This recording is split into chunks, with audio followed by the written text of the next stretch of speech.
Secretary Wang. Contact Director Lee at the planning department. Discreetly look into the subway plans for the Eastern New District. 10 minutes of waiting. Felt as long as 10 years. The phone rang. President Liu picked it up. The more he listened, the more serious his expression became. Finally, he just said one sentence.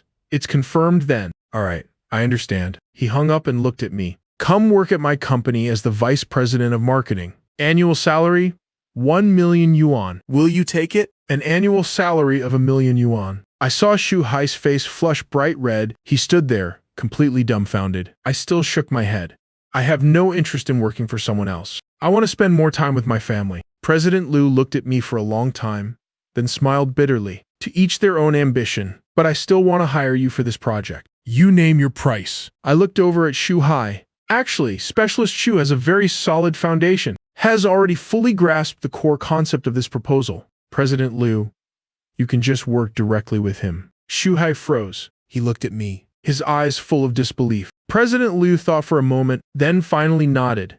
All right, then I'll be counting on both of you for this project. Stepping out of the company, Shu Hai still looked like he was in a dream. He suddenly asked 1 million yuan a year, and you really don't want it. Did you really analyze that subway news all by yourself? The information was right there in plain sight. I said, the fruit stand at home can't run without me. He was silent for a few seconds. His voice trembled slightly. Do you even know what 1 million yuan means? I've worked my ass off for 8 years just to make half of that. Brother, once this deal goes through, you'll be the company's top contributor. I patted his shoulder. Your path forward will be much wider. I got in the car and left. Through the rearview mirror, I saw him still rooted to the spot. He watched my retreating figure for a long time without moving. At dinner time, Shu Hai came over again. I took the initiative to raise my glass. Substituting tea for wine, I said, brother-in-law, for all the bastardly things I've done in the past, I sincerely apologize. Shu Meng was stunned.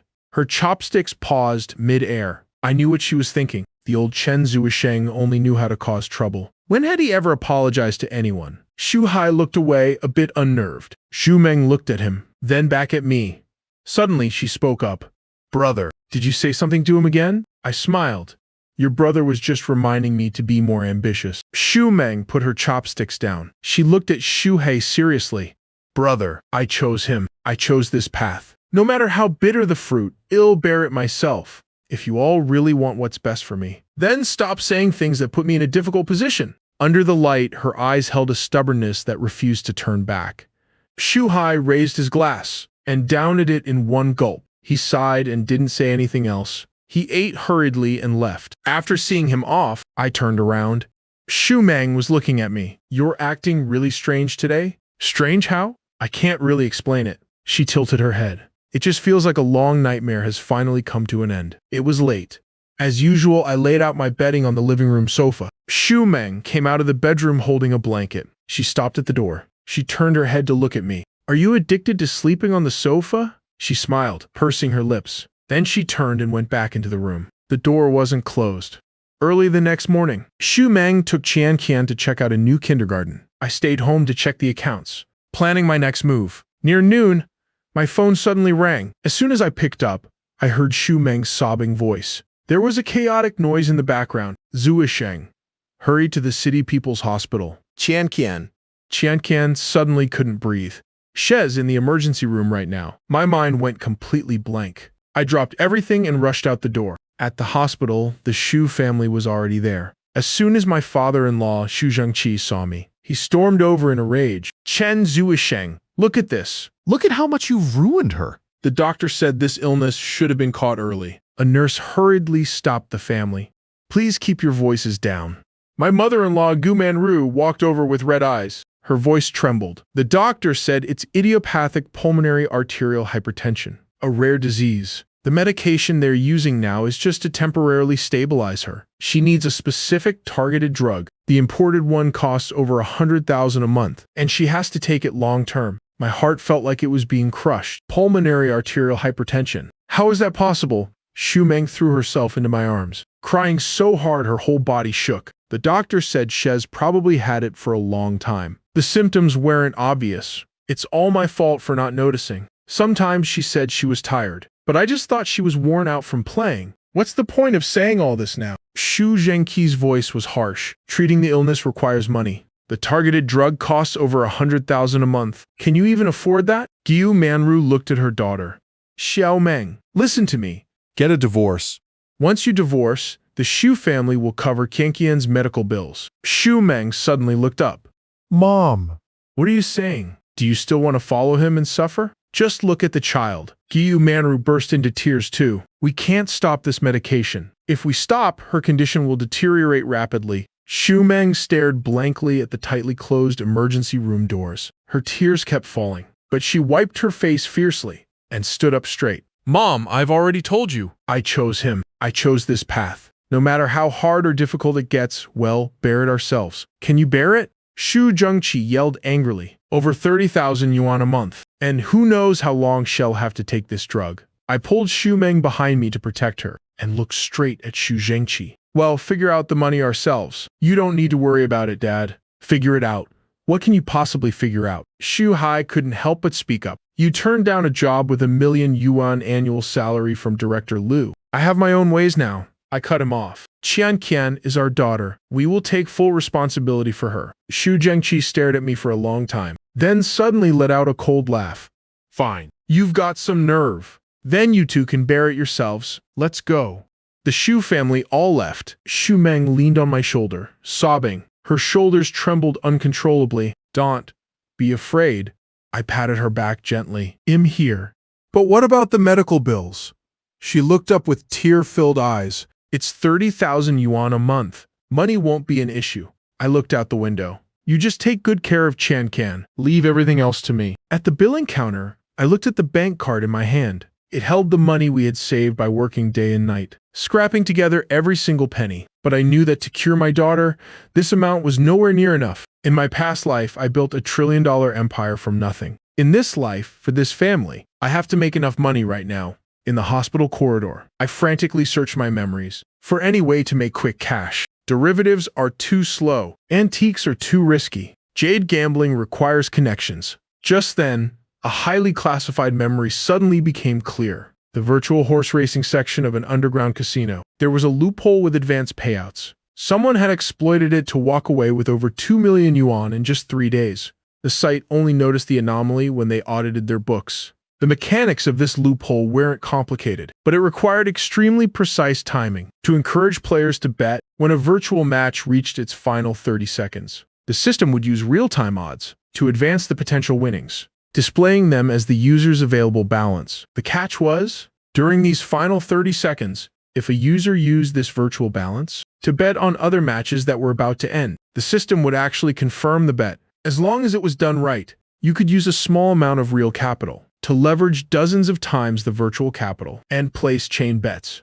Once all the matches were settled, as long as the final bet won, the profit would be real money. Simply put, it's like betting 100 yuan at a casino before the results are out. If you're about to win, they front you 1,000 yuan in chips and say this could be yours. You immediately turn around and use that 1,000 yuan in chips to bet at another table and win. In the end, the casino has no choice but to pay up. And I knew the exact operational time frame of this loophole, its trigger conditions, and how to bypass the risk control system. Most importantly, at this point in time, no one knew about this loophole yet. I glanced at the clock in the hospital corridor. 20 p.m. I turned and quickly walked out of the inpatient ward. Near the hospital was a rundown internet cafe, thick with cigarette smoke. I got a computer in the most secluded corner and logged into a site that looked like a normal sports news page. But I knew the secret entrance. After 3-page redirects, I finally reached a basic interface. A site with only text and simple animations. Lucky Horse Racing. Virtual horse racing, 3 minutes per race. I took a deep breath. Step 1. Register a new account, using a randomly generated username. Step 2. Deposit funds. This site supported a few discrete third-party payment channels.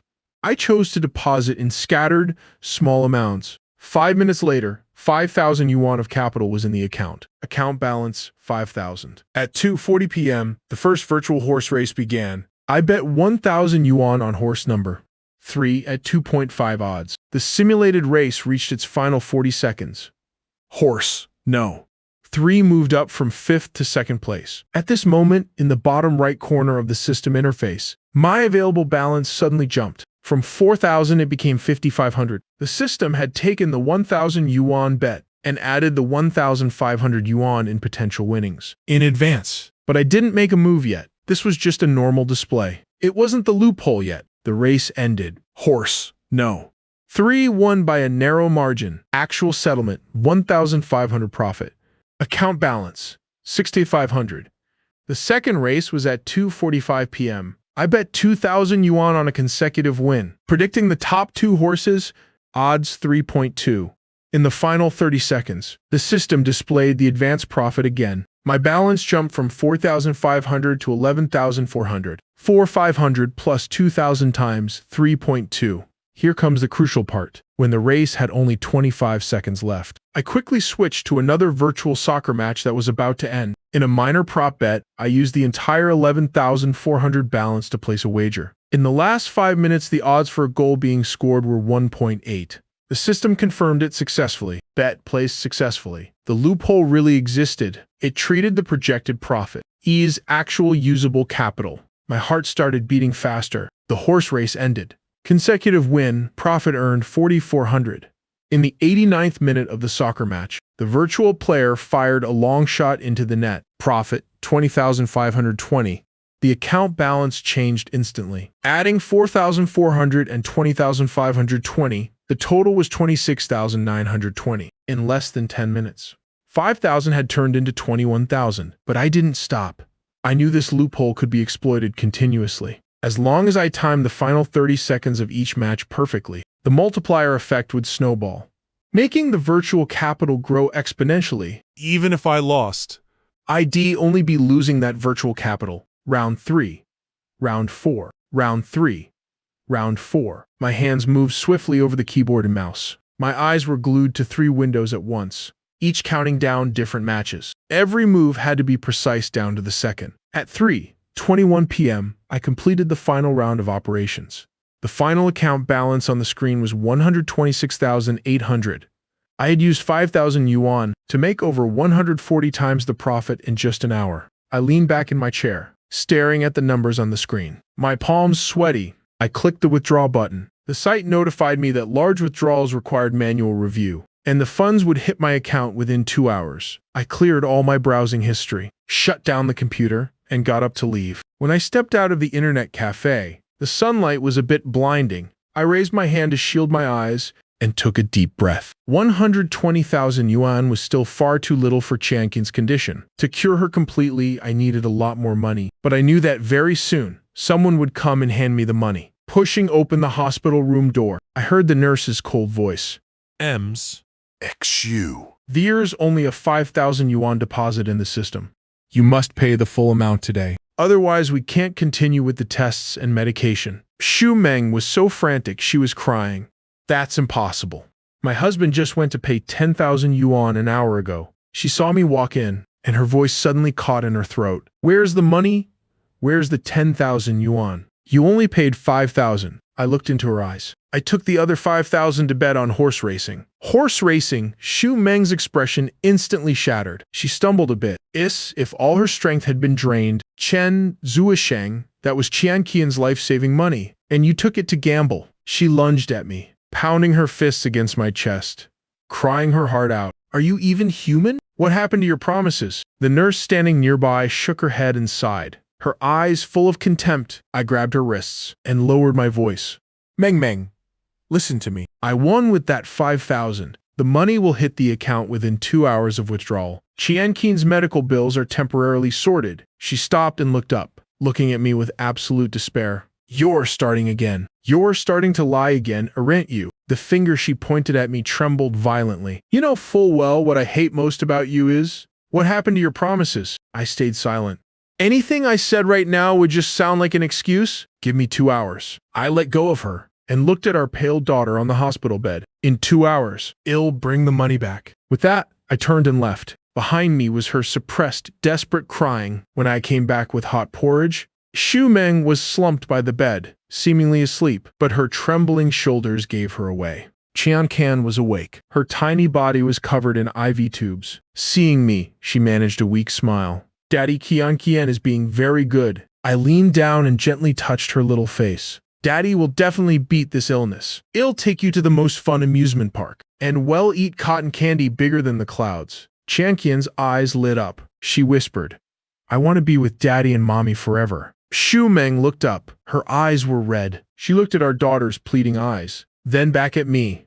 Finally, she just let out an exhausted sigh. Taking the bowl of porridge, she said, Go take care of your business first. Her voice was hoarse. I'm here. I knew this was the last bit of a chance she was giving me. I glanced at my watch. When I walked out of the hospital room, I didn't look back. I left the hospital. Preparing to head to the bank, a black Mercedes suddenly blocked my path. The car door opened. Two men in black suits with expressionless faces stepped out. Mr.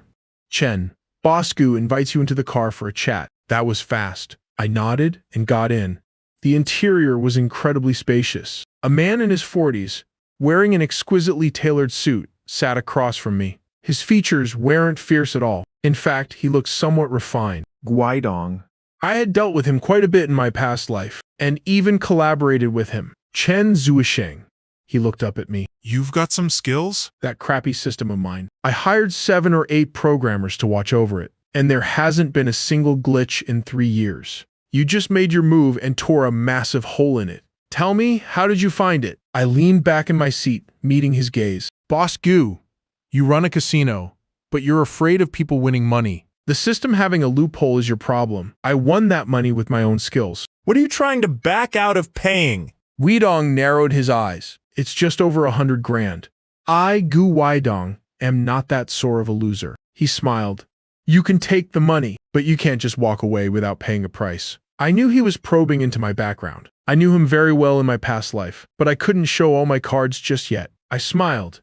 Fair enough. I won't take your money for nothing. How about I give you a piece of information? Weidong raised an eyebrow. Let's hear it. It's about your old man, mister? Gu Changgang. The jade ring on Gu Weidong's finger stopped moving. Has he been experiencing occasional chest tightness lately, along with numbness in his left shoulder and arm? My voice was calm. I advise him to go get a coronary CT scan immediately. Focus on checking the midsection of the left anterior descending artery. Routine checkups won't detect non-calcified plaques. Weidong's pupils contracted slightly. He stared at me for a few seconds, then immediately made a call. Director Wang, please arrange an emergency heart exam for my old man. A coronary CT scan focusing on the left anterior descending artery. Yes. The car fell into silence. 40 minutes later, his phone rang. Guidong picked it up, and his expression drastically changed. After hanging up, the way he looked at me had completely changed. The left anterior descending artery is severely narrowed. Over 85%. Any later, and we wouldn't have been able to save him. Chen Zuisheng, who exactly are you?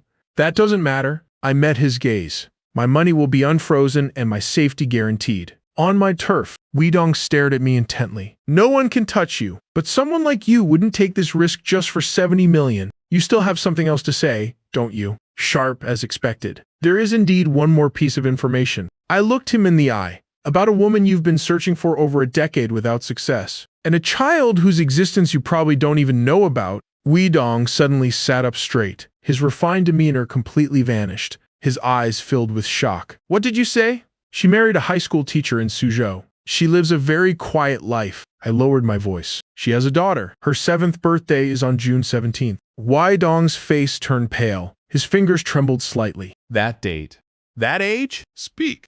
What do you want? His voice was raspy and thick. 500 million yuan, and this information is yours. A Chiang. Transfer the funds immediately. Guidong turned and gave the order. 10 minutes later, my phone vibrated.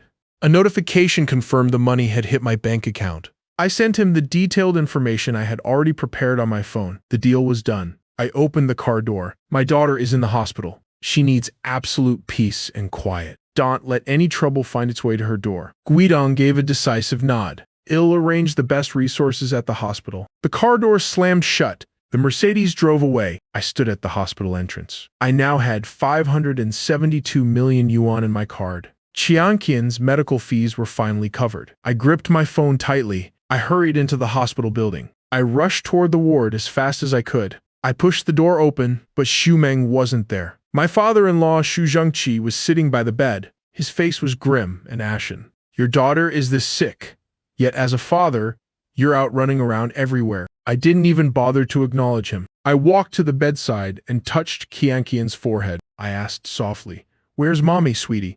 Mommy said she had something to take care of. She told Grandpa to watch me. Xu Zhangqi let out a cold snort. The two of you are exactly the same, always running off. She hasn't shown her face for hours. My heart tightened. Xu Meng would never abandon Qian at a time like this. It's been hours. I immediately called her. No one picked up. No answer. Xu Zhangqi also realized something was wrong. Why isn't Meng answering her phone? Just then, the sound of a cleaning lady cursing drifted in from the hallway. These heartless people, plastering surrogacy ads all over the restroom again. How can they live with themselves making money like that? Surrogacy. A terrifying thought immediately flashed through my mind. Xu Meng wouldn't. No way. She wouldn't be that foolish. But in the next second, I remembered her stubborn face and those bloodshot eyes. She really would do it. I turned and bolted out of the ward. Where are you going? The hospital is hounding us for the fees. Xu Zhangqi shouted after me. I've already paid the fees. Just watch over Qian, Dad. I sprinted toward the women's restroom, ignoring the screams from inside. I kicked open every single stall door. In the third stall, a phone number was plastered on the wall. Guaranteed sons and high pay for surrogates. 300,000 yuan advance payment. I dialed the number immediately. Looking for a surrogate. I lowered my voice. I spoke with a cold, decisive tone. I need a child urgently. Money is no object. The woman on the other end sounded wary. Sir, I think you have the wrong number. Stop playing games. I let out a cold laugh. My wife can't conceive. I want a son. And I want to be able to choose the gender. There was a few seconds of silence. The other person's tone suddenly became enthusiastic. Boss, you're certainly well informed. We can make that happen. But regarding the price, money isn't an issue. I cut her off. But I want to handpick the person. I don't want anyone who's done this before. I want someone completely new. Preferably someone who hasn't given birth before. Young, healthy, with good genes. We don't have any new recruits available right now. The woman sounded hesitant. Are you sure about that? I raised my voice. She was clearly taken aback. How did you know I have other channels? I said coldly. Send me the address. I'm coming over to see for myself right now. If I'm satisfied, I'll pay double. Double. Her voice trembled. Boss, are you serious? I'm in a hurry. I glanced at my watch. I'll be there in 20 minutes. Keep the new one for me. If Shez already signed a contract and started the process, then the deal is off. She hasn't signed yet. She just finished the preliminary checkup. Just come over, boss. We'll be waiting for you. I hung up and rushed out of the hospital. I hailed a taxi. Driver, get me to this location, fast. At the same time, I called the police. I whispered the address to them. I reported a suspicion of an illegal surrogacy ring. 20 minutes later, I stood in a dilapidated urban village. I found an old building with a sign for domestic help services. I went straight up to the third floor. The door was slightly ajar. A middle-aged woman with heavy makeup was eyeing me. Are you the boss who called? Where is she? I walked straight inside. In the lounge area? The woman followed me with a fawning smile. This one has great potential. 28 years old, already had one daughter. Natural birth, excellent health. She needs money urgently, so the price is negotiable. I pushed the door open. Xu Meng was sitting on a tattered sofa. Her hands were gripping the hem of her shirt tightly. When she saw me walk in, her eyes suddenly widened. She was completely stunned. Shall do. I observed her indifferently, as if I were inspecting a piece of merchandise. Stand up and turn around for me. As she stood up, a look of pure terror washed over her face. What do you think, boss? The woman said flatteringly. Her looks and figure are top-notch. She even has a bachelor's degree. I walked right up to Xu Meng. I stared into her face. She's so thin. Can she even produce a son? We can't guarantee a boy or a girl 100%. But we can perform screenings. The woman explained hurriedly. I want to be certain it's a boy, I said coldly. I'm willing to pay extra. But if it turns out to be a girl, you will be held fully responsible. Boss, that's a huge risk. High risk means high profit. I turned and glared at the woman. I'm taking this one. Name your price. Let's sign the contract now. I'm taking her with me right now. The woman was taken aback. Boss, I need to expedite this process. I pulled a bank card from my pocket. Money is no object. But I'm taking her with me immediately. The middle-aged woman's eyes darted around. Boss, this isn't how we usually do things. If you take her and something happens, then call someone who actually has the authority to make decisions. I stared her down. Or do you simply not have the power to decide? The woman's expression shifted. Boss, please wait a moment. She stepped out of the room. She closed the door. The moment it shut, Xu Meng rushed over and grabbed my arm. Are you crazy? Get out of here. Now, we're leaving together? I gripped her hand. Trust me. Footsteps echoed outside. The door was kicked open. The middle-aged woman returned. Behind her were two burly men, and a middle-aged man in a suit. He wore gold-rimmed glasses. Boss, this is our manager Chen. Manager Chen sized me up. I heard you're in a hurry to take her away. Then let's talk price. 800,000 yuan for the full package. Guaranteed to be a boy. You can pay a 500,000 yuan deposit first. I'll transfer it right now, but I'm taking her with me. The rest will be paid once the pregnancy is confirmed. Manager Chen chuckled. Boss, that's not how the rules work. You pay the full amount now? As for the girl, we will deliver her to your specified location. He adjusted his glasses. His smile was laced with hidden meaning. Otherwise, I'm afraid you won't be leaving this room. I narrowed my eyes. My money isn't that easy to swallow. Then let's see if you have what it takes to walk out that door. Manager Chen gave a subtle nod. The two thugs took a step forward. Right then, the faint sound of police sirens drifted from below. Manager Chen's face changed instantly. You called the cops? Why would I do that? I let out a cold laugh. But it seems your business isn't exactly clean. The sirens grew louder, closing in fast. Chaos erupted downstairs. Manager Chen roared, "Waste him. Get out through the back." The two thugs lunged at me from both sides. I shoved Xu Meng into the corner with all my strength. I grabbed a chair and swung it with everything I had. The guy on the left grunted. The wooden chair shattered against his shoulder. He let out a pained groan. His movements faltered for a second. But the thug on the right had already thrown a punch that whistled through the air, aiming straight for my temple. I jerked my head to the side. The fist grazed my cheek. It burned like fire. Before I could even steady myself, a flash of cold steel caught my eye. He had pulled out a switchblade. He lunged straight for Xu Meng. Xu Meng's piercing scream filled the room. In a heartbeat, I threw myself forward. I shielded Xu Meng with my body. The sound of the sharp blades sinking into flesh was sickening. A surge of agonizing pain exploded. My left shoulder went cold. Then it turned into a searing white-hot burn. The thug hadn't expected me to jump in front of the blade. He froze for a split second. That was my chance. My right hand clamped onto his wrist, and I slammed my forehead into the bridge of his nose. A sickening crunch followed by a pathetic howl. He dropped the knife. Police. Don't move. Everyone on the ground. In that single moment, the police stormed the floor. I clutched my left shoulder as blood soaked through my shirt. I stayed positioned in front of Xu Meng. I raised my right hand. Officer, were the victims here? Manager Chen was pinned to the floor, still trying to struggle. But the officers held him down firmly. A young officer saw me covered in blood. He immediately barked into his radio. "We have a casualty here. Send an ambulance immediately." Xu Meng rushed to my side. Her trembling hands pressed against my wound. Tears streamed down her face. Her voice broke as she sobbed. You're bleeding. There is so much blood." I leaned against the wall. I forced a small smile for her. I used my good hand to gently touch her face. "It's okay. It's just a scratch. As long as you're safe, that's all that matters." By the time we walked out of the police station, the sky was pitch black. Xu Meng gripped my arm tightly. Her fingertips were ice cold. She was still shaking. Once we reached a quiet spot, she stopped walking. She looked up at me. Her face was stained with tears. "How did you know I was there? How could you be so reckless to go in alone?" I reached out and gently wiped away her tears. "Because you're my wife, and Qianqian is our daughter. Even if the sky falls, I'm here to hold it up. Don't worry. I've already paid Qianqian's medical bills." Xu Meng collapsed into my arms and sobbed uncontrollably, as if she were finally letting out all the fear and resentment. I held her trembling body close, letting her tears soak into my shirt. The night sky was indifferent, but the darkest moment had finally passed. Back at the hospital, a nurse tended to my wound. The stab wound on my left shoulder required over 10 stitches. The doctor said if it had been any deeper, it would have hit a nerve. Once I was bandaged up, I told Xu Meng to go check on our daughter first. She hesitated for a moment, but having been away from the child for so long, she couldn't rest. Finally, she nodded and went. She was still uneasy, but she eventually went. I sat on the bench in the treatment room and let out a long sigh. Just as I was about to stand up, my phone chimed with a notification. Weidong's side had transferred another sum of money. They said it was a medical support fund for Qianqian. I glanced at the amount.